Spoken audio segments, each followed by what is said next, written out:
Bien, señores, tenemos el placer de tener a la doctora Rosario Espinal, socióloga y politóloga por añadidura. Yo creo que un poquito de economista también. Rosario, gracias por estar con nosotros de nuevo. Hay una situación de que uno desde el punto de vista social, de la sociología y desde el punto de vista económico, no se puede vacunar porque los intereses que hay son muy grandes. Pero uno quisiera por lo menos conocer cuál es la proyección de una persona como tú, que tiene una visión más global desde un lugar más alto, de lo que este gobierno en 700 días, estamos justamente en la mitad del gobierno próximamente, queremos saber cómo tú visualizas los principales problemas que le quedan a este gobierno por enfrentar, y si realmente el saldo de lo que debió hacer ha sido obstaculizado por la gran cantidad de problemas que recibió. ¿Cómo tú ves tu país en los próximos 2 años, no a largo plazo? Sí, yo pienso que el gobierno actual tiene retos importantes en los próximos 2 años. Un reto es económico. Indiscutiblemente el modelo económico del PLD, que sigue siendo el mismo, es un modelo económico que se fundamenta en un crecimiento de la economía inducido por préstamos, o sea, un endeudamiento del país y un aumento del presupuesto nacional. Y de ese presupuesto nacional, una gran parte se va en 2 acápites: el acápite de pago de deuda y el acápite de empleomanía pública. Entonces, un modelo económico de esa naturaleza, que no se plantea una transformación de la base económica, de la generación de empleos privados, de la mejoría de salarios, de la mejoría de la productividad, tiene un serio problema. El PLD ha podido sortear la situación ya por mucho tiempo, pero eventualmente ese modelo económico enfrenta, se va a dar con la pared, porque un país no puede constantemente estar endeudándose, estar pagando deudas y no generar desde dentro una producción de riqueza real. Entonces yo pienso que ese es un desafío que tiene el PLD, y ese problema se agudiza en la medida en que se acercan las elecciones y hay mucho más presión para que el gobierno gaste. O sea, para que genere una sensación de bienestar económico, para que circule dinero, para que gane el candidato del partido que está en el poder, etcétera. O sea, por un lado se genera un bienestar, digamos, relativo, temporal, y luego viene lo que vimos a fines del año 2012, que es un aumento nuevamente del déficit público. Tocaste un tema que nosotros no habíamos visualizado, que es en adición viene en el programa electoral, y que aunque el presidente no sea candidato, es dirigente importante de un partido que no tiene ninguna intención de dejar el poder. Rosario, el reenganchar deudas, es decir, renovarla, como hace el pobre con la tarjeta, es decir, otra tarjeta para resolver la vieja, en seguir endeudándose para cubrir deuda vieja, una posibilidad de un aumento de la factura de lo que se gasta en dólares. ¿Tú crees que esa pared que tú hablas de que nos vamos a dar de frente ya es impostergable y que tiene plazo fijo, o tú crees que le pueden dar un poquito más de larga? Porque dicen que los países no quiebran. No, bueno, los países no quiebran en el sentido de que no desaparecen del mapa, pero los países sí, la gente, o sea, la población de un país sí puede sufrir grandemente las consecuencias de ese tipo de política. Entonces esa pared depende, por ejemplo, si hubiese un aumento sustancial en los precios del petróleo, eso tendría un impacto inmediato en la economía dominicana. Si baja sustancialmente la inversión extranjera, porque en los últimos años ha habido una gran inversión extranjera, o sea, ha habido una entrada de divisas a la República Dominicana, pero supongamos que no se mantenga un alto nivel de inversión extranjera. Eso también tiene un efecto en la tasa de cambio de la moneda dominicana con respecto a el dólar o el euro.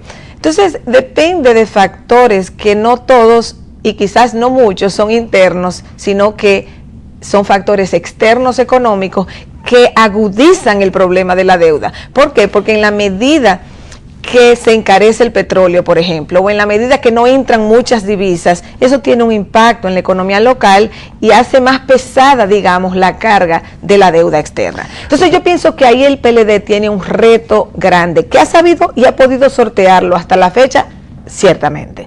¿Hasta cuándo puede hacerlo? Es la interrogante. Bien, viendo los programas de los puntos de manera individual, una devaluación que es que el que produce divisas merece una tasa de cambio mejor, pero por otro lado el país tiene un gasto de divisas que tendría que emitir más peso para poder buscarlo. ¿Una devaluación ahora conviene? Es que el valor de cambio beneficia a unos y perjudica a otros. Una devaluación beneficia al sector exportador. Una una devaluación muy moderada o estabilidad cambiaria beneficia entonces a muchísima gente. Comenzando por el gobierno, que buscaría menos divisas. Exacto, o sea, el gobierno, la gente, los precios de muchísimas cosas. Entonces, toda política económica tiene ganadores y perdedores, beneficiarios y estos que se perjudican. Entonces ahí, bueno, pues va a depender. Entonces yo pienso que esa es un área problemática del gobierno. Otra área que también es problemática del gobierno es la delincuencia. Y la delincuencia en sentido general.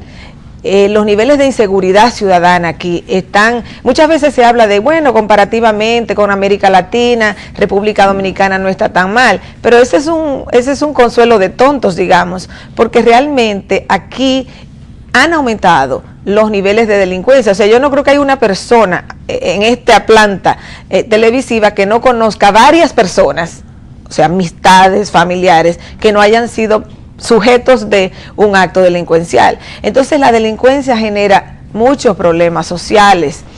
La gente sale menos a la calle, hay menos actividad económica, los restaurantes sufren, los bares sufren.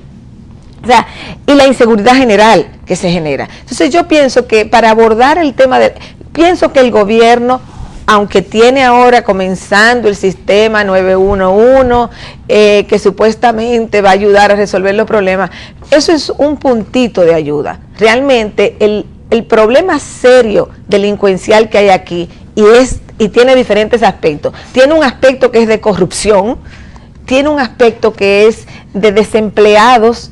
O sea, en los barrios, por ejemplo, pobres de este país, hay toda una generación de jóvenes que no tiene educación, que no tiene perspectiva de trabajos que le permitan comprar lo que esas personas quieren comprar, tener el nivel de vida. Por eso roban por un celular, por eso roban por un motor, etcétera. Entonces, aquí hay una población creciente que no tiene oportunidades de movilidad social. Sí, dijiste dos cosas. Has dicho PLD y no Danilo ni Leonel, que eso me llama la atención. Y la otra es el tema del desempleo. No es solamente el que no tuvo oportunidad, sino el graduado anda por ahí con un título en el bolsillo pidiendo. Tú no tienes oportunidad de andar mucho, pero en lo poco que caminas encuentras 2 o 3 gente que te dice: Rosario, estoy sin hacer nada, tú no tienes algo que me consiga. Y dijiste PLD. ¿Tú entiendes que es una decisión de partido, ya que parece que tenemos y vamos a tener PLD? Es decir, hay una responsabilidad partidaria en la solución de esos problemas. Ahora, reducir la nómina pública es bueno para la economía y malo para el PLD, ¿sí o no? Bueno, es que reducir la nómina pública la nómina pública es una carga para el fisco, y el fisco necesita dinero de la población para poder pagar esas cosas. Ahora bien, por eso Danilo Medina dijo: no se va a votar a nadie. ¿Por qué? Porque lanzar 10,000 o 20,000 o 50,000 personas a la calle porque son cancelados en el sector público, significa aumentar el desempleo. ¿Tú me estás diciendo que dentro del plan social está el empleo público? Bueno, es decir, dentro del plan social de la Presidencia de la República, que está no votar gente para que puedan chupar de la teta pública, ¿es así? Pero el Estado Dominicano, para sus funciones normales, no necesita tanta gente. Eso se ha dicho. La mitad tienen. O sea, para realizar las funciones, la empleomanía pública aquí está aumentada como una forma de compensar el desempleo que la economía privada no puede crear. Entonces aquí la economía privada no crea suficientes empleos. ¿Quién lo crea?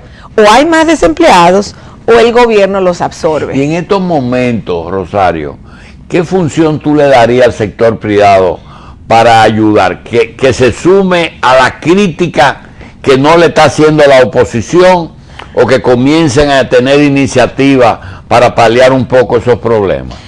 Bueno, yo pienso que para enfrentar esos problemas se necesita coordinación entre el gobierno y el sector privado. O sea, en enfrentamiento gobierno-sector privado no se van a resolver los problemas de aquí. O sea, los problemas económicos, los problemas de creación de empleo, los problemas de mejoría de salario. O sea, esos problemas no se resuelven con enfrentamiento entre empresarios y gobierno. Esos problemas se resuelven con coordinación de políticas públicas, donde el gobierno se siente con los empresarios a pensar cuáles son las áreas de desarrollo que hay aquí, cuáles son las oportunidades de empleo, qué incentivos va a dar el gobierno a sectores empresariales, incentivos que realmente creen empleos. Entonces, esos son los temas que tiene que abordar el gobierno. Si uno se pone a ver en la prensa, ¿cuánto tiempo hace que aquí no se da un encuentro importante que convoque la nación a discutir gobierno, sector privado y sector trabajadores? ¿Qué hacer con la economía dominicana? ¿Qué sectores mover? ¿Dónde puede el gobierno dar incentivos y que el sector privado responda? ¿Cómo facilitar la inversión privada? Todas esas son medidas que tienen que discutirse. ¿De qué se habla aquí normalmente? De cómo cobrar más impuestos y a quién cobrarle. Eso está muy bien. Eso está muy bien. El gobierno necesita recursos y debe cobrarle impuestos a quien no está pagando. Lo que no se puede hacer aquí es seguir aumentando las tasas impositivas para que los que están pagando paguen más y los que no están pagando no paguen. Sí, pero tú tienes, ¿cuáles son los ingresos, lo que compone un presupuesto?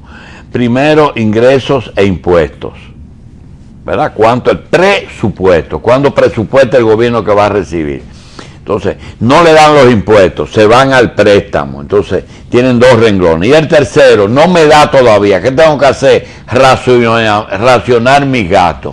Pero ninguno de los tres nos estamos negando a asumirlo. Ni racionamos los gastos, ni reducimos la deuda. Y queremos más impuestos para resolver el problema. Claro, por eso es que se buscan más impuestos, porque no hay un plan de racionalización del gasto. Entonces el modelo se ha basado en expandir el presupuesto en base a mayores impuestos y en base a préstamos. Y los préstamos van correlacionados con la necesidad de mayores impuestos. ¿Y de dónde van cuando ya el país no resista más impuestos? Ahí viene la pared que tú mencionas. Ahí viene una pared, o sea, porque viene una resistencia muy fuerte de parte de la población para allá. O sea, y aunque la población no se resista políticamente, llega un punto en que la población no tiene capacidad de consumo. O sea, si la gente que paga impuesto aquí sigue pagando más impuestos, esa población se queda con menos recursos para comprarle ropa a los hijos, o salir a comer, o comprar tal cosa, o cambiar una nevera, lo que fuera. O sea, en la medida en que el sector que paga impuesto aquí se ve obligado a pagar más impuestos, entonces tiene menos capacidad de consumo. Entonces, aquí hay que pensar. Y yo pienso que ahí el sector privado también es corresponsable. O sea, pienso que el PLD, como partido de gobierno que lleva ya bastantes años, el PLD no se ha planteado un gran acuerdo con el sector empresarial para buscar ejes de desarrollo económico. Ese acuerdo, doctora, usted sabe que está bloqueado por dos actitudes. Primero, el partido de gobierno entiende que es autosuficiente y que no necesita ni de la oposición, porque tampoco la oposición la consulta. Usted no ha visto un acuerdo ahora con el problema de la medicina. Todo el mundo sabe que el sector médico del PRD es muy superior al sector médico del gobierno. Sin embargo, no lo quieren. Pero el sector empresarial a veces es arrogante frente al gobierno, lo que quiere dictar normas, y el gobierno, no, tú no me vas a decir lo que yo tengo que hacer. ¿Cómo se puede romper ese hielo? Yo pienso que, se puede romper de la siguiente manera. El presidente de la República debe desarrollar, y su ministerio de la presidencia deben desarrollar un plan de consultas con el sector privado en sentido general, empresarios, trabajadores, expertos, el mismo presidente o la misma presidencia de la República debe tomar la iniciativa de consultar el sector privado para que después de consultarlo, después de tener expertos ahí emitiendo opiniones, organismos internacionales, lo que quieran, que vayan a participar en esos debates, entonces se establezca un plan nacional real de desarrollo. No es una cuestión de ley. Aquí hay una ley de Estrategia Nacional de Desarrollo. Eso es un disparate. No, mira, hay comisiones, hay leyes, hay propuestas, pero tú acabas de hacer un planteamiento en poco tiempo, que es una solución, que es la unión de los dos sectores que toman decisión. La pregunta es la siguiente, vamos a dar un pasito más, hazme una agenda para ese gran programa, de dos, no tiene que ser del país entero, gobierno y sector productivo. Bueno, ¿una agendita de qué? Bueno, una agenda que debe tener 2 puntos centrales. Uno, ¿cómo se puede en este país crear más empleos públicos, más empleos privados formales? Ahí está el debate del último día o 2 días. De lo informal. Que ha crecido el sector informal. Claro que va a crecer el sector informal. Si usted no consigue un trabajo en una empresa, ¿qué usted va a hacer? Sentarse en su casa y bueno, usted se puede sentarlo en su casa, cruzar los brazos si usted tiene a alguien fuera de este país que le está mandando remesas. Pero allá hay crisis, en España, en Estados Unidos. Exacto, y la gente que está afuera también está tratando de sobrevivir y tiene gastos. Exacto. Le puede mandar 100, $200 al mes a ahora está en 25. A una familia. Pero bueno, entonces, ¿qué va a hacer la gente aquí? Tiene que crearse un trabajo, en lo que sea. Tiene que irse al sector informal, porque el sector informal es lo único que le queda al desempleado. ¿Y el otro punto? Entonces, el otro punto es: ¿cuáles son las áreas estratégicas que hay que reforzar y qué medidas hay que tomar de parte del sector privado y de parte del sector público? Porque el sector público siempre tiene políticas de incentivos de alguna naturaleza. Entonces, ¿en qué áreas debe este país apostar para generar empleos? Y en ese acuerdo y en esa discusión es que tienen que salir entonces leyes específicas, no leyes grandiosas, sino leyes específicas para promover el desarrollo. Entonces, ahí está la clave. O propósito inmediato, porque hay cosas que no hay que hacer. Y no hay que hacer leyes. Muchas veces no hay que hacer leyes. Yo no soy partidaria de tantas leyes. Muchas porque de las iría al Congreso y esa gente lo que va a cobrar. Exactamente. No todo tiene que irse a una ley. Pero como aquí nadie cree en nada que no lleve el sello de una ley, muchas cosas se hacen ley simplemente por eso. Pero hay muchísimas, en realidad, la mayor parte de esas políticas económicas no requieren de leyes.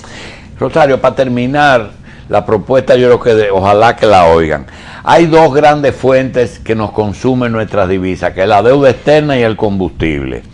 Parece ser imposible que la bajemos porque lo que hacemos es reenganchamos. En el orden de producir divisas, tú ves cómo está el mundo, posibilidad de turismo, zona franca, y una economía de servicio no puede proporcionar algún tipo de ingresos de divisas. Sí, yo creo que en este país hay espacio para ¿Todavía? mayor. Claro. Lo que pasa es que todo eso, para que genere divisas y genere divisas suficientes y esas divisas lleguen a la sociedad, hay que repensar el sector turístico, cómo se va a hacer, el sector agrícola. Hoy en día las economías desarrolladas dependen de los productos de los países con otros climas. ¿Por qué? Porque las economías desarrolladas están en otro tipo de clima, o sea, tienen invierno, etcétera. Entonces, por ejemplo, toma el caso de Chile. El sector agrario en Chile ha crecido inmensamente. ¿Por qué? Porque Chile le ofrece a los países con economías desarrolladas las manzanas, las uvas, etcétera. Ahora bien, ¿cuál es el problema aquí? Que aquí se quiere producir con salarios sumamente bajos. Y con salarios sumamente bajos, lo que hacen es permitir el cruce de haitianos para que sean los que ofrezcan la mano de obra. Ese modelo es sumamente problemático. Beneficia a los empresarios y al gobierno empresario que paga bajos salarios, pero no termina generando un desarrollo nacional en base a un empleo nacional. Y ese es otro aspecto que hay que enfocar. Yo creo que Rosario va a tener que mudarse para acá y venirnos a insistir sobre un programa bonito, posible, sobre todo que es posible, porque a veces le plantean los economistas y los sociólogos soluciones que no son posibles. Rosario Espinal, gracias por estar aquí, gracias por tomar un tiempecito y plantearnos cosas tan útiles. Te damos las gracias y apreciamos tus conceptos.